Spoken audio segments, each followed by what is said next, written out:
Le déplacement des demandeurs d'asile de la Grèce à la Turquie ne se fait pas sans encombre. Les habitants locaux ne semblent guère ravis de cet accord. Reportage. Non au camp de réfugiés, nous ne voulons pas de réfugiés.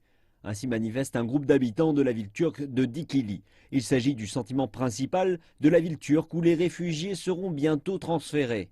Le gouvernement turc a signé un accord controversé le mois dernier avec l'Union européenne, espérant réfréner le flux de réfugiés syriens vers l'Europe, en particulier ceux qui traversent vers les îles grecques. Selon cet accord, la Turquie devrait accueillir des réfugiés qui ont traversé illégalement et pour lesquels l'asile est refusé. Et pour chaque réfugié renvoyé, un migrant syrien est déplacé au sein de l'Union européenne.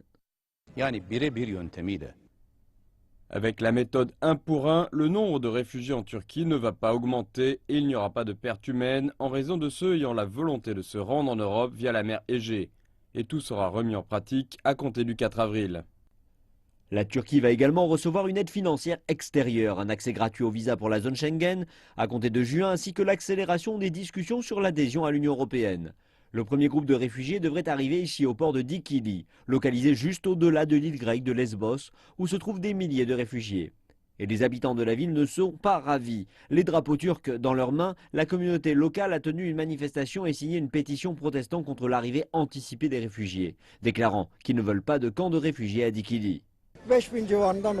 Habituellement, la population locale est de 45 000, mais durant l'été, elle passe à 250-300 000, et avec un camp de réfugiés en plus, il n'y aura pas suffisamment d'espace disponible.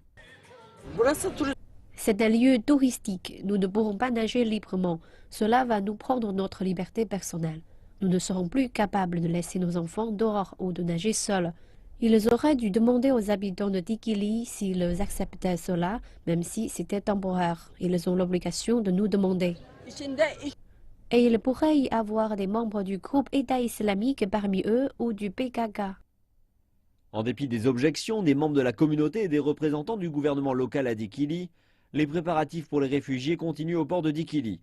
Où ils seront emmenés, si cela sera ou non temporaire, tout est actuellement sujet à discussion.